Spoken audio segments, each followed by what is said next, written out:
بص يا عم الناس، انا مش هطول عليك في الكلام، والفيديو ده هيبقى قصير ان شاء الله، لان انا كده اتكلمت عن كل التاكتكس في الفيديو الطويل اللي انا عملته. من الاخر كده ملخص الماتش بتاع امبارح. كارلو انشيلوتي كان داخل من غير خطه، بمعنى دقه رص اللعيبه، واللي يعرف حاجه يعمل حاجه يعملها. تمام.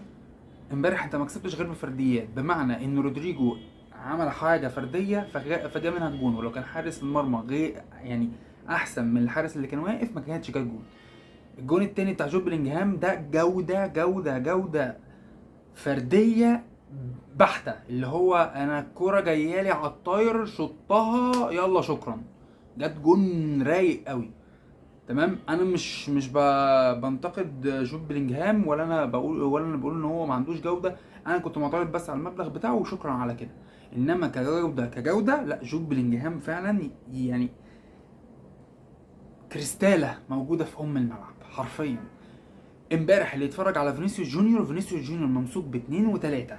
فينيسيوس جونيور اتقتل امبارح في الماتش، ولو فضلت بالخطه دي انت قتلت واحد من اهم العناصر الهجوميه عندك. انا نفسي افهم خوسيليو ما لعبش ليه امبارح؟ ليه ما لعبتش ب 4-3-3؟ ليه بتعك؟ تمام. عايز اسالك سؤال، رودريجو عمال يحدف لليمين وفينيسيوس عمال يحدف للشمال، والاثنين عمالين يقطموا عشان خاطر يوصلوا لحد في النص. مين اللي في النص؟ مفيش عندك مهاجم صريح. اللنقح امبارح جالك اصابه من العدم، الا وهي بسم الله الرحمن الرحيم، قدر ميليتاو اتصاب. كده انت معكش المدافع تلعب بيه. تمام.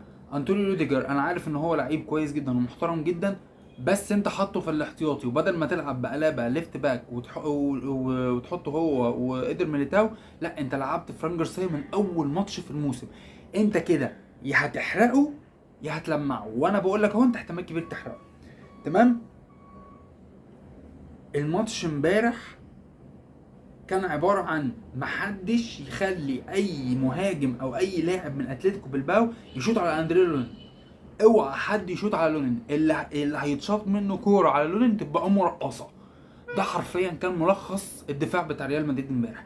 جبنا الجولين وقعدنا ندافع حلو، ما عنديش مشاكل، كسبت الثلاث نقط والحمد لله وكفايه على هو كده.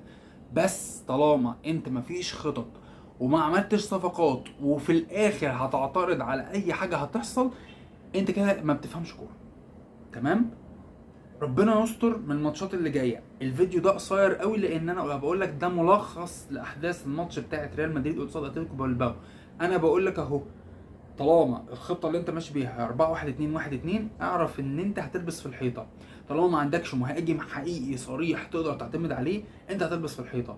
طالما بتعتمد ان محدش يشوط على الجون بتاعك مع فرقه زي اتلتيكو بالباو اللي هي ما بترخمش غير مع ريال مدريد وبرشلونه، فانت اي فرقه محترمه بتعرف انها تقسم في الملعب وتعرف انها تلعب على الونجات بطريقه صح وعندها لعيبه محترمه، انت هتلبس في الحيطه لابسه بيت 60 في 70. مش هتعرف تستفيد حاجه. امبارح زي ما بقول لك اهو، انت ما كسبتش غير بالفرديات، وبين اللعيبه بتاعه النص والدفاع كلهم واقفين ما بيتحركوش ومحدش يشوط على الجون. لون امبارح ما تعبش بربع جنيه. تمام. يبان ان هو تنين مجنح، ولا هو تنين مجنح ولا حاجه، انت ما اختبرتوش. ورايح تجيب لي كبه، ايه الكبه اللي انت رايح تجيبه ده؟ طب ما انت عندك لونن يا حبيبي، ما ده لونن احسن من كبه بمراحل، اي حد احسن هيبقى احسن من كبه. رايح تجيب لي كبه، كبه اريزا بلاجا، اسم مستفز اساسا ومش هيعرف في النطاق ده. طب كورتوا على ما حفظنا اسمه كان الموضوع مستفز.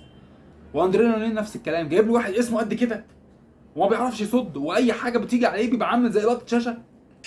ايه؟ بص، يعني ملخص الكلام اللي انا قلته ده كله يتلخص في حاجه واحده، غير سوري مش حاجه واحده، اكتر من حاجه. غير الخطه، العب بالمهاجم الصريح اللي عندك، هات، ابوس ايدك هات مدافعين، ويعني بلاش تعتمد على كبه كتير قوي عشان هيبقى منظرنا وحش قوي. ده كل اللي عندي بخصوص الماتش. انا مش هتكلم اكتر من كده في الماتش ده لان اتكلمت عن كل حاجه في الفيديو الاولاني. ارجع شوفه. ولو عجبك الفيديو ده يا ريت تعمل لايك، يا ريت تعمل شير لو حابب ان الناس تشوفه اكتر، وتشارك الرأي ده مع الناس. ولو عندك اي تعليق خش في الكومنتات مفتوحه ليك، مطلق الحريه. كان معاكم محمد حازم، ده كان كلام عن ريال مدريد واتلتيكو بالباو.